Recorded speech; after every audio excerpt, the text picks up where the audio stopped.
Welcome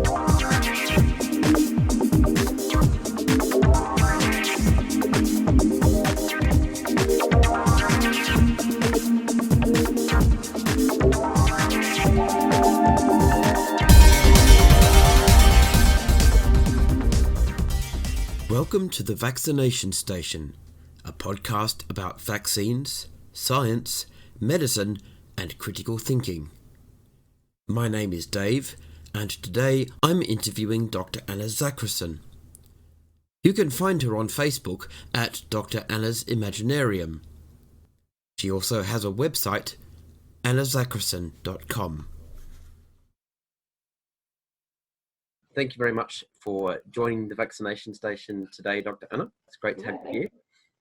Let's start by getting to know you. Can you perhaps tell me 3 things about yourself that you think the audience would find interesting? Well, that's really difficult because there are some things that some people find interesting and other people find just really, really dull or even revolting. So let's see if I can find something. One thing that's it's kind of a mixture of dumb and I don't know what, but I get violently seasick, and I chose to do a PhD where I spend almost all the time on a boat. Maybe I should come over to the next fact that, you know, I'm active in the fetish BDSM scene here in Berlin. So I'm literally starting to think, was my PhD just a whole weird thing or something? I don't know. Anyway. Well, another one is that I have 4 degrees and a PhD, and I still thought that Gothenburg was in Scotland until I was 24. And I'm Swedish, and Gothenburg is in Sweden. What? Why did you think it was in Scotland? Because it's called Göteborg in Swedish.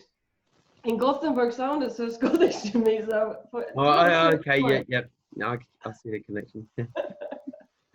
Yeah, so that's me. Okay. Where did you study? And what are your qualifications? From what you've just said now, I understand this could take some time. Yeah. And a thorough psychological analysis of it. Well, I studied my bachelor and MA I got from Cambridge University in the UK. How they let me in, I have no clue. No, just kidding. I got in like everyone else did, except for that my parents aren't rich. And then I went on and did my diploma at Max Planck Institute here in Germany. And I studied for my bachelor and first MA. It was very much focused on broad biology because I never really could decide what I wanted to do. And then for this diploma, which was really a PhD that I started, but then I was run over by a tram. And I ended up in the ER and a lot of like metal plates in my head and stuff like that. So I had to reassess my life a little bit. But I worked there for 2 years researching plant molecular genetics. And then I decided to go to Sweden and do my PhD there. And I did PhL first and then a PhD. And that was really on aquatic systems like marine microbial biology. Bacteria and modeling nutrient cycles and stuff. So. Did you say PhL? Yeah, so in Sweden, which I think is a kind of a nice system, you have the option halfway through your PhD to write a thesis and defend it, etc., etc. I mean, it's a shit ton of extra work, but it's kind of worth it if you there are some people who drop out, you know, and I'd already had this experience of being run over by a tram, life happens, nothing that you have any control over, and then all of these years to waste because you don't get to graduate, right? So this is why I decided to take that opportunity and get the PhL, which is literally long enough for a PhD in some other countries. So. And then I did my full PhD then a few years after that. Okay. I've heard of the Max Planck Institute. I've got a vague idea of who he was. I think he was a German mathematician or theoretical physicist, perhaps. Yeah. The Planck constant that I can't remember. But it's a very well-known institution, and it's quite famous worldwide. Yeah. I didn't like it at all there, I must say. Yeah. Anyway, moving on. Okay.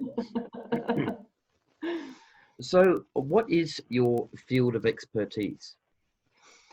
Well, it's a little bit tricky because I am.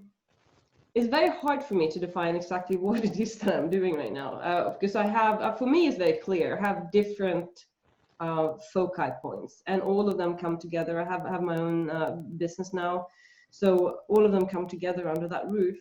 But when I try to explain what I do for people in academia, it can sound very sort of almost distressingly vague.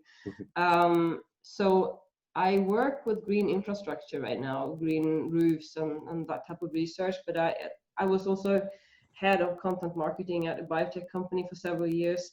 So I do a lot of this is also content marketing things, and which is basically communication, science communication. So, yeah, so that's basically my expertise, a combination of green biology, I should say, and science communication. How did you first become interested in science as a career? As a career, I'm not sure. Yeah, well, I don't think I ever thought of it as a career. It was just sort of something that I wanted to do. I mean, my father was a scientist, and my mother is a medic.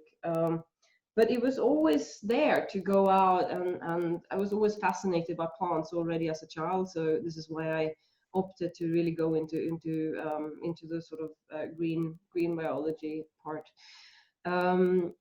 Yeah, I think it just came with me from a child, and also coming from a very academic family where everything from business to, well, anything that wasn't academia was kind of considered being a failure and not good.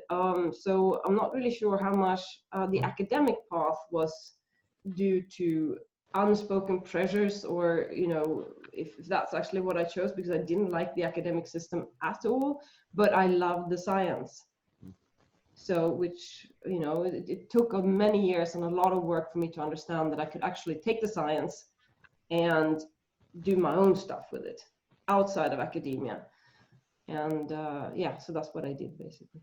So rather than science being your career, science sort of gave you career options, so to speak. Yeah, exactly. But it took a while for me to recognize them, because that's one thing I think is very sad about the academic system, that you're not really taught to look outside of academia. It's kind of sort of, yeah, it's still having this kind of Victorian idea of that you have this straight path for academia, and then you get tenure, and then all life is good, and then, yeah, you're set. But that's not what life looks like for academics today. It is absolutely not what life looks like. So there are hardly any tenure positions here in Germany. I think as a single mom, I think I calculated my chances of like 0.1% or something like that, stupidly low. So it was just like exit before you spend too much time in the system. And that is with a heavy heart, I say that, but it's just a matter of fact nowadays. There is, this is a slight digression, but it's something that gets talked about a lot. There is a concept called publish or perish in academia, and some people believe it places undue strain on academics. Can you elaborate on what that means, and perhaps give us something of your experience of that? Oh, it's one of my pet peeves. I'm bringing that up. Yeah, it's basically something that I think is destroying the whole system. So in order to have a career in academia, and in order to get a position, and in order to climb the academic ladder, you need to publish. That is basically the currency. Now, this is also being used by a lot of companies, because they know they can pay the academics in basically zero money and just offer them, well, you get to publish something. So they use the system as well, which is financed by tax money, and etc. etc.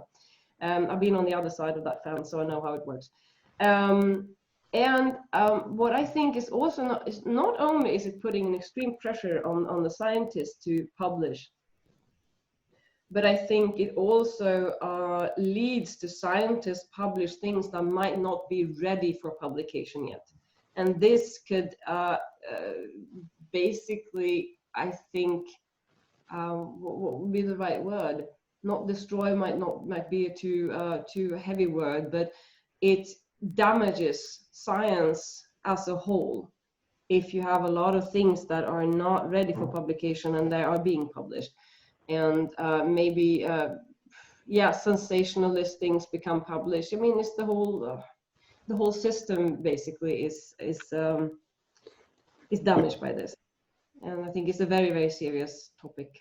The whole publication thing in academia is a serious topic. Do you have an analogy that would help me to understand your work? Oh, that is really, really tricky. Because I do so many different things. I was thinking, like, an analogy. I don't know. It's sometimes I feel like a confused penguin, trying to get like a running around just doing all sorts of stuff. But it's really tricky. I mean, I do the communication stuff. I see myself more as an enabler for others, or like a contact person. I think I wrote somewhere on my LinkedIn, I see myself as a link between the academic world and the business world somehow. I think bad analogy, but that's probably as far as I can explain that. I remember reading, I think, on your website that one of the things you like most is encountering an audience that is largely unfamiliar with science and being able to provide that breakthrough moment for them. Yeah, I think that's really, really fun, and especially when you see. I mean, I'm not really super great with kids. I have kids, but I'm not super great with teaching kids. So that's not really working out for me really great. And also preaching to the choir, or people who already know science or are already interested in science. It's also like there are probably other people who do that better than I do.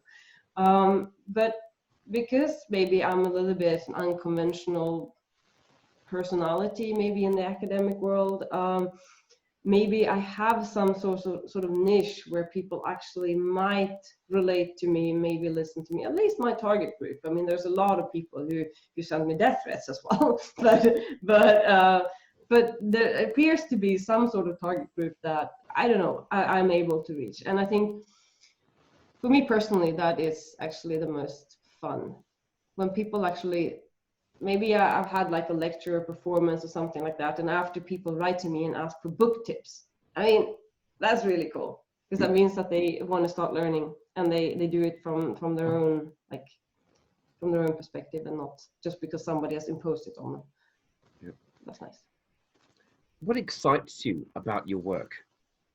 I think that I work free now. Nobody can tell me what to do. Of course, I need to make sure that I get food on my table and can pay my rent and stuff like that, but I'm free. And I get to work on the big societal issues that I was dreaming of working on when I actually started studying biology, before I got into the academic system, and before I realized the whole system was just about publication and career climbing and not really about the bigger picture and actually making a change. There are institutions that make huge change, so I'm not like pulling them down. It's just my personal experience. My PhD was also a fantastic place. I did my PhD in a good place that I felt had real world impact as well. But I think that I'm really much an applied scientist, and be able to work on these big societal topics, see an effect of my work, and actually seeing things being built in front of my eyes. And also work free. I think that's what I love about my work. That is really, really nice. What are the best and worst aspects of working in your field? I think the best aspect is to change people's minds. I do a lot of green lobbyism as well. So I think what I find most gratifying is actually getting politicians who have decision over funds, etc., to get them to change their mind and understand the importance of making certain decisions for basically our future lives on this planet. That I like a lot, I think. Yeah. And any negatives? Negative. Stubborn, old-fashioned business boomers.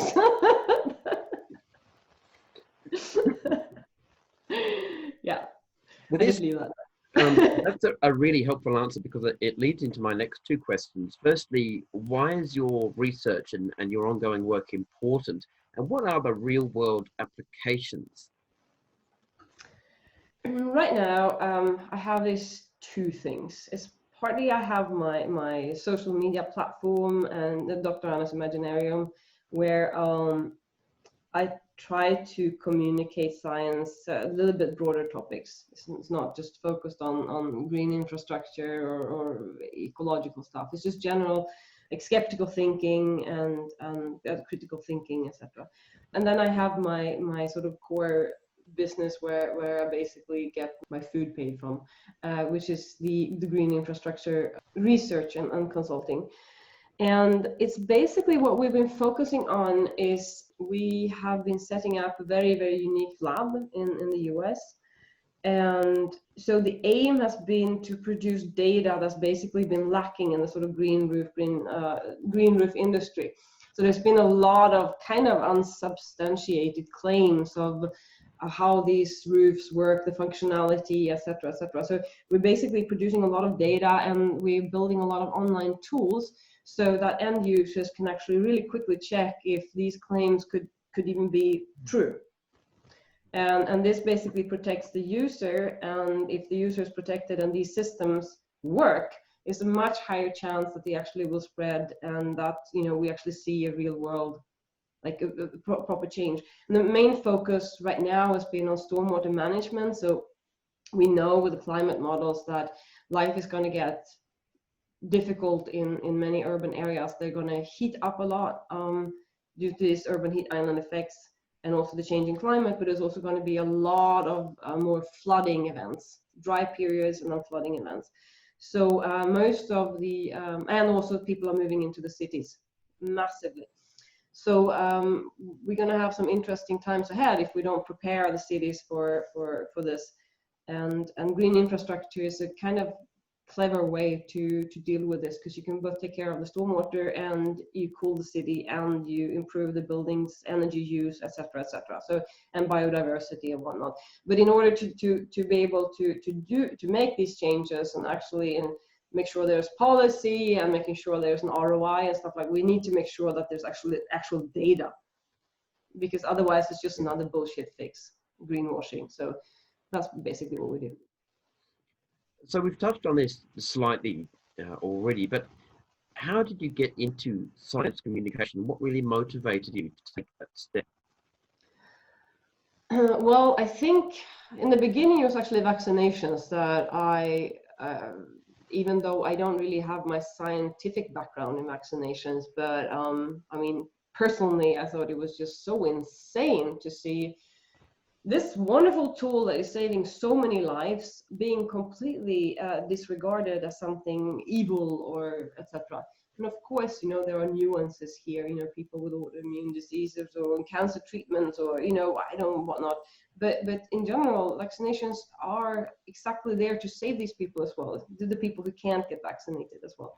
So I got pissed off. But I felt also, so what use is vaccination science if most part of the population decides to not to vaccinate? And often they watch some stupid YouTube video, like with a white middle-aged tantric yogi, telling them the vaccinations are bad, etc. And so I figured that, the research is only half of the work. It needs to be communicated as well. And it's so critical that we are able to communicate these topics because of public health, how money is allocated, how research funds are allocated. and I think in the end, it's just really super critical for our democracy. I mean, if people don't understand these things, how on earth should they be able to vote on them or understand the public health impacts and etc. So yeah, so that's basically the main reason for that. Well, I can definitely relate to that anyway, speaking from the vaccination station. So how has social media affected the way that you communicate your knowledge and ideas?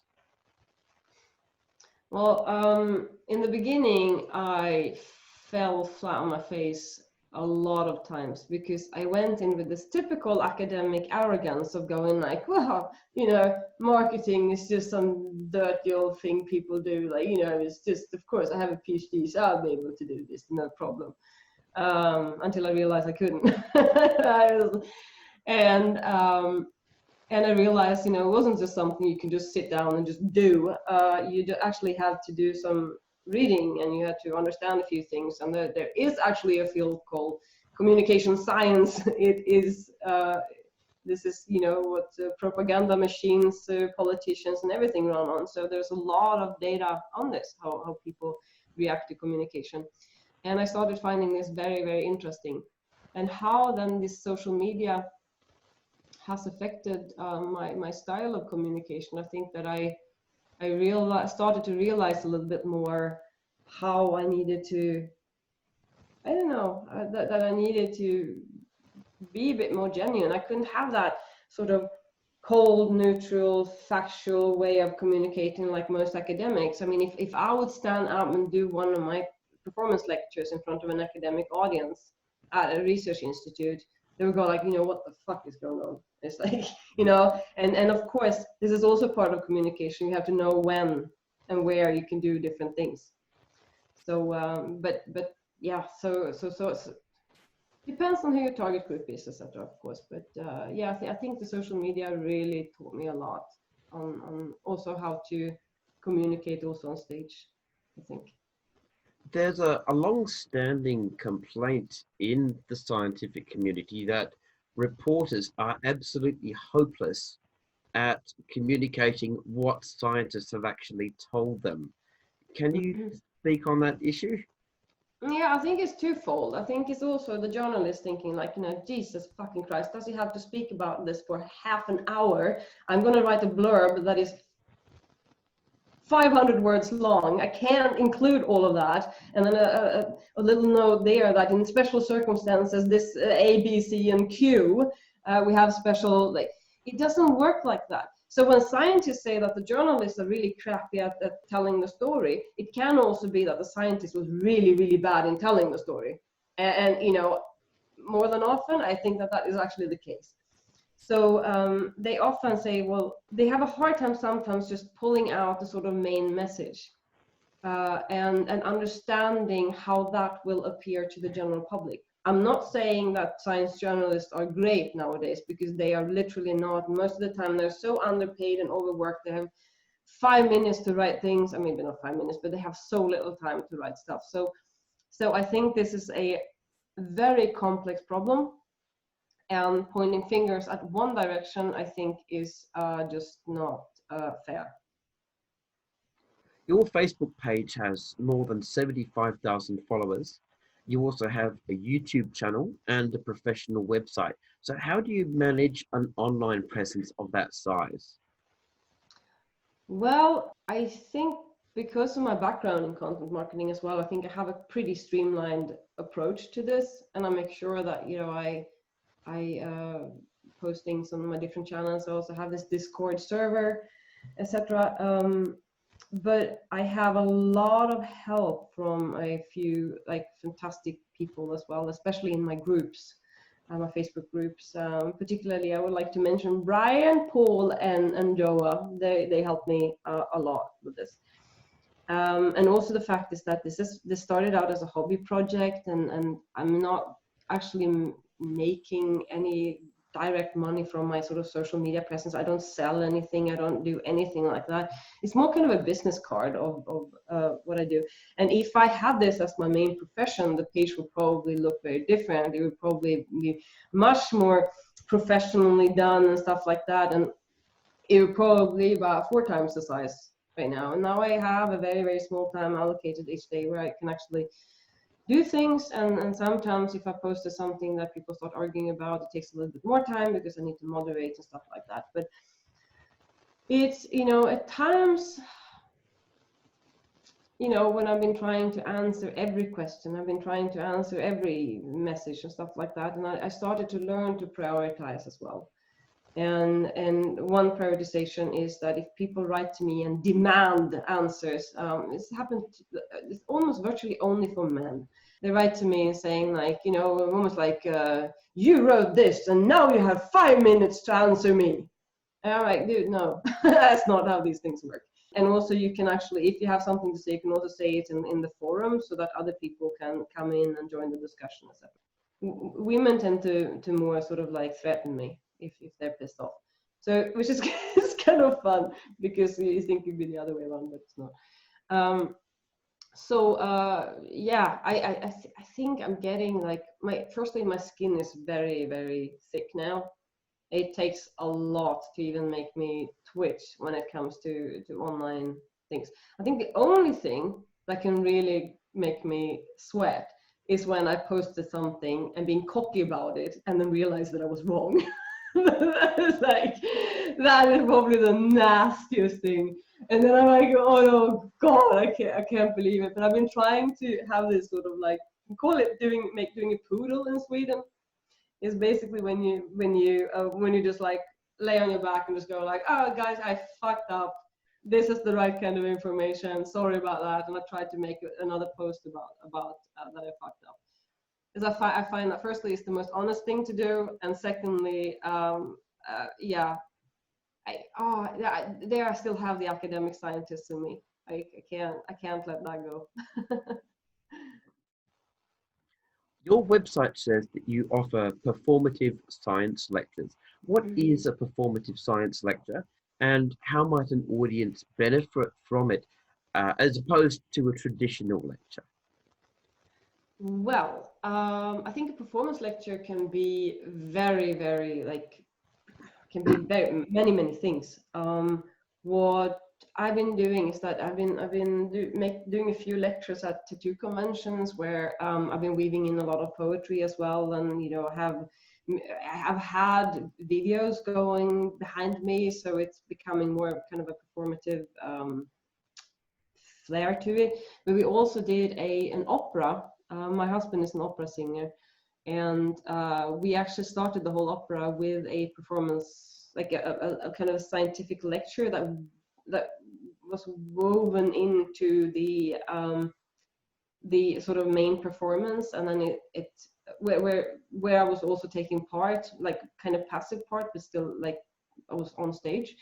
And then it ended also with a fakir element where we also had built microphones to take up the sounds of my husband's muscles as they contracted as he was he's doing a body suspension, hook suspension up, and he was singing basically opera this was the end of the whole opera, and then he was singing a kind of a duet with the sounds from his own muscle contractions. I don't know, hook suspension is basically when you have basically meat hooks under the skin and you pull somebody up in it, right?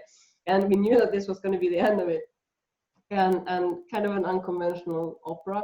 And it was an opera festival, and we walked out on stage in the beginning and we see only gray heads, and I'm like, oh, fuck did we do?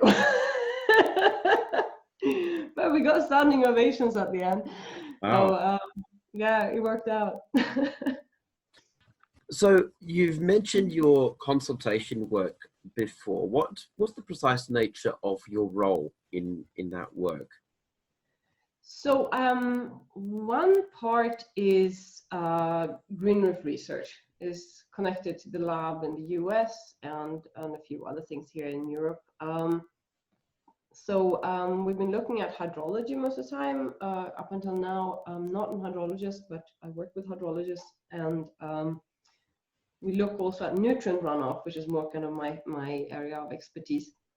And then I work very much with getting that information and communicate that to politicians, decision makers, stakeholders, and etc. here in the EU. So that's kind of my lobbyist work.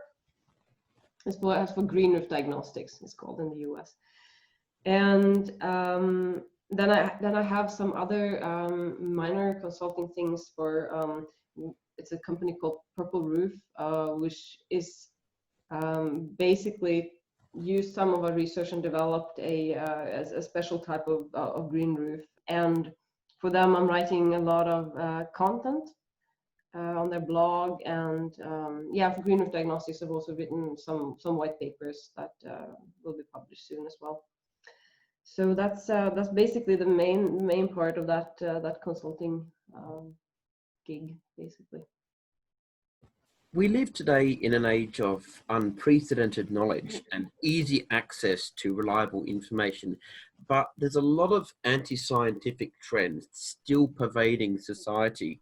There's climate change denialism, anti-vax sentiment, and all the rest of that.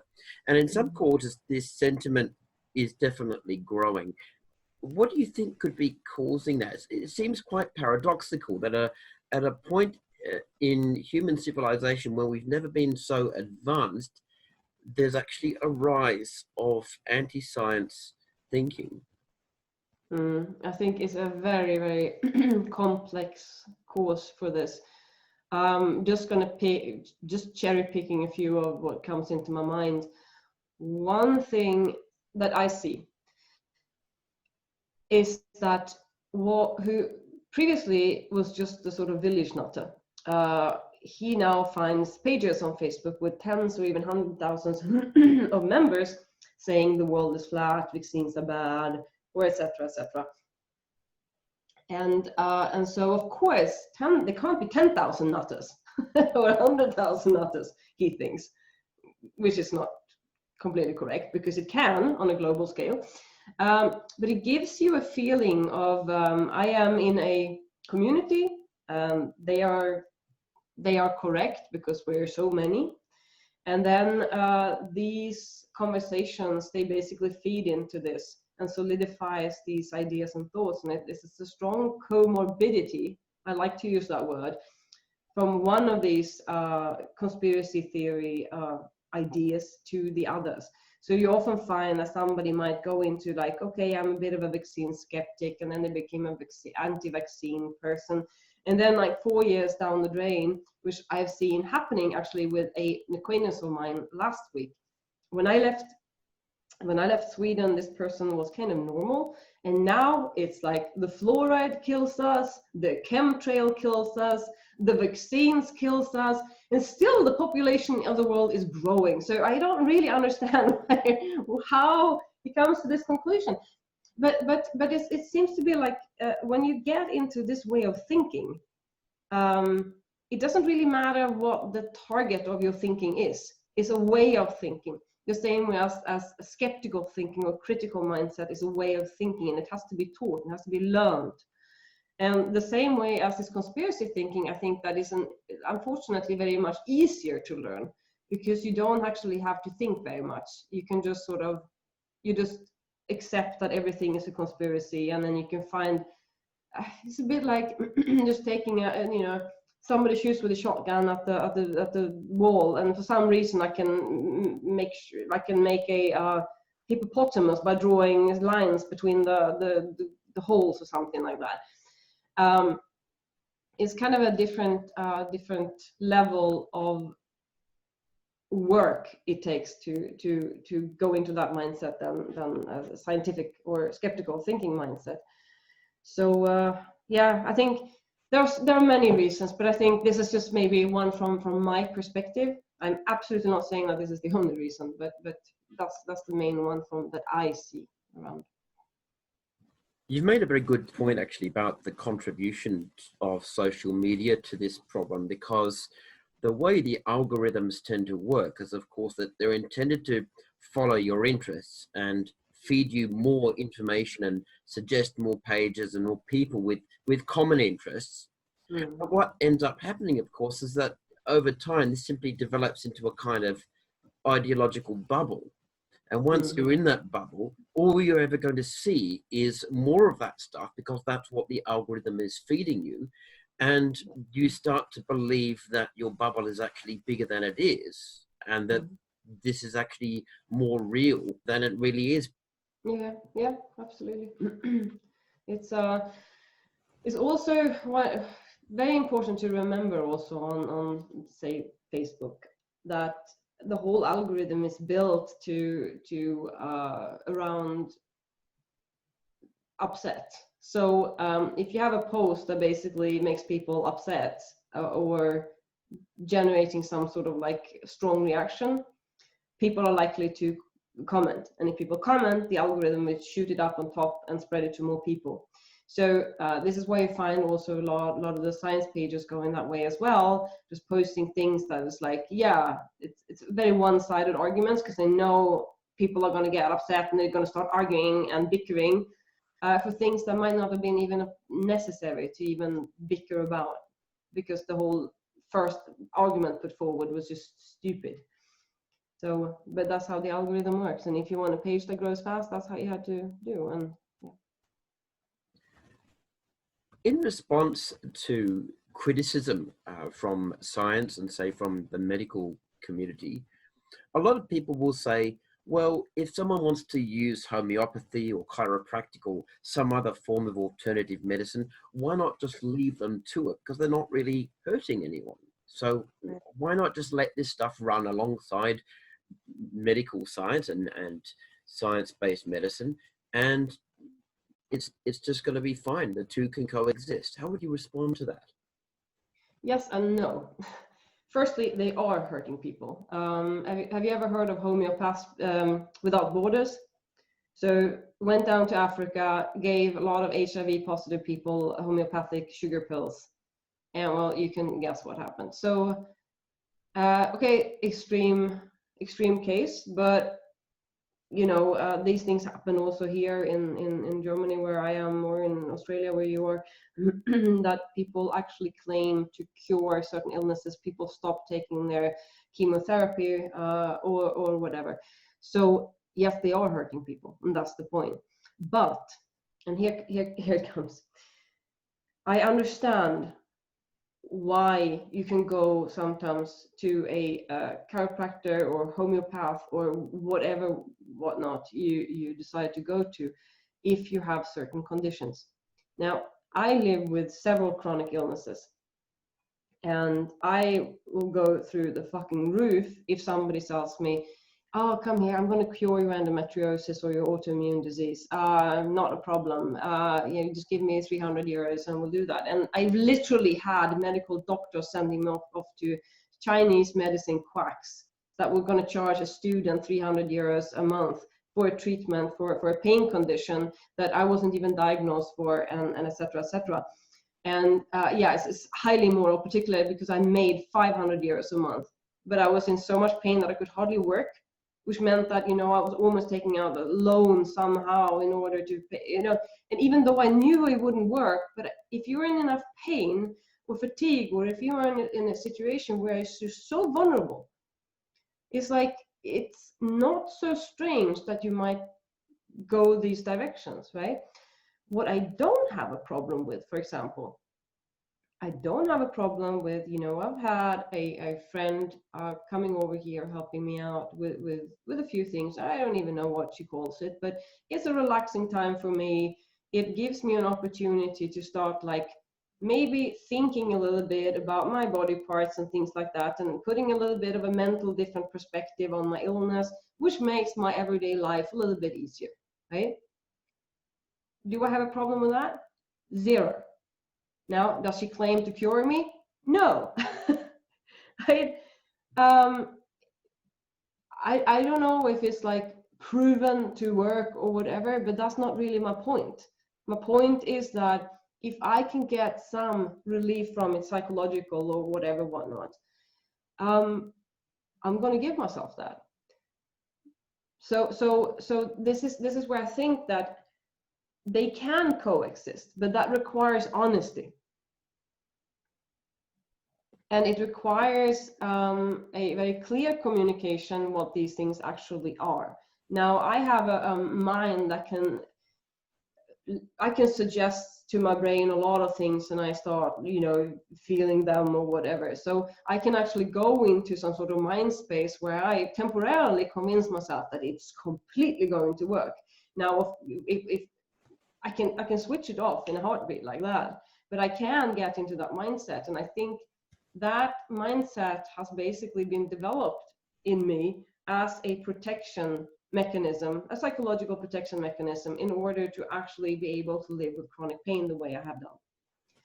So I think it's very complex, but the moment we start lying about things or misrepresenting things, that's when you lose me completely. I really like the nuanced nature of that response, because I think the average doctor would say, yes, there's a legitimate role for the placebo effect in daily life, and some of us probably, not necessarily rely on it, but participated in it without even knowing sometimes, and Yeah. that's not an issue. The issue is where the placebo effect is presented as something that it is not, Yeah. and someone also starts to monetize it and Exactly. tries to convince other people that this is the one thing that will sort of cure everything. Yeah. And that, of course, is where the unscientific thinking creeps in. Mm. I have two autoimmune diseases myself. I have ankylosing spondylitis and ulcerative colitis, and both of Mm. those can be quite excruciatingly painful in Yeah. their own unique Mm. ways. I'm very fortunate that science has developed some excellent medications for both of those conditions. Mm. So I've never felt the need to be sort of tempted to anything alternative.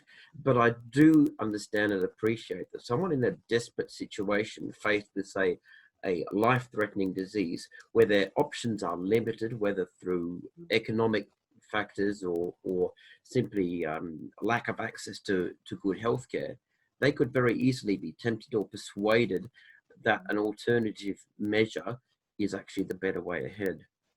Yeah, and it's funny, they come creeping like vultures as well. If they even get a hint that you have some sort of chronic illness, it's I mean, but also like in there, and this is where it gets interesting as well. They often believe what they say as well. It's not that, I don't think that most of the time they're even lying. They really believe it, but also the fact is that they might have bought themselves into an expensive education around like homeopathy or whatever, and then they've chosen that path, they built a business around it.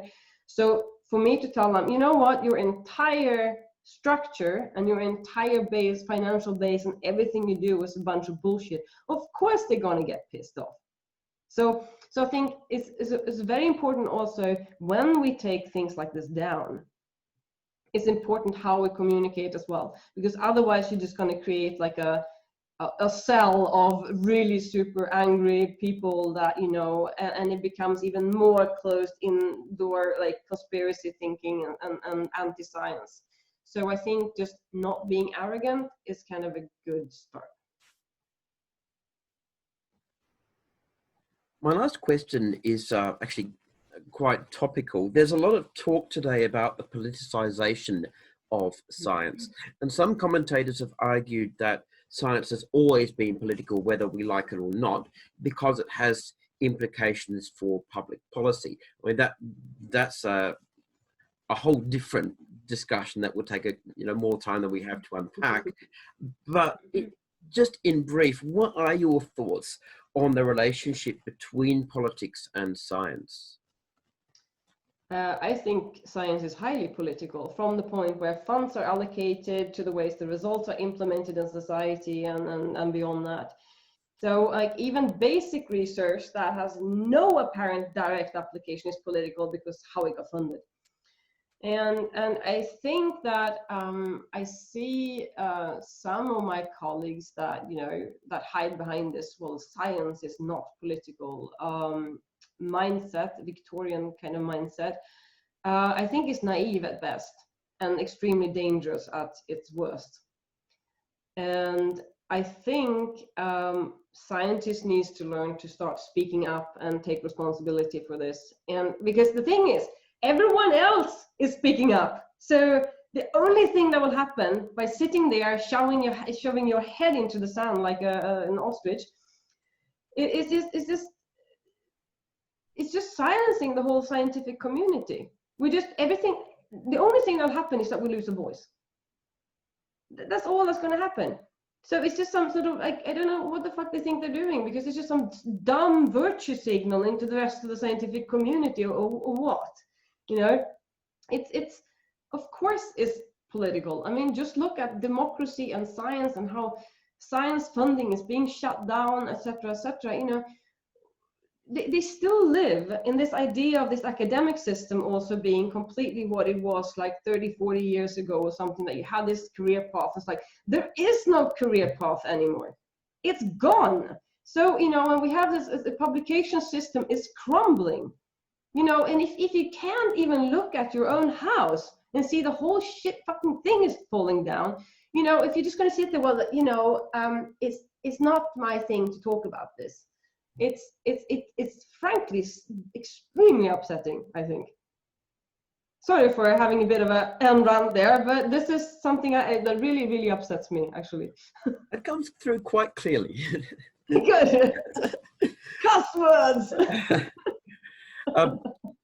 Look, this has just been a really wonderful experience and a great opportunity to talk directly to someone who not only knows what they're doing and does it very well, but also was able to communicate very well. I remember when I first came across your Facebook page, and I was really quite struck by the way the public conception of a scientist has changed from what used to be the traditional white lab coat stereotype to now has actually branched out a lot more.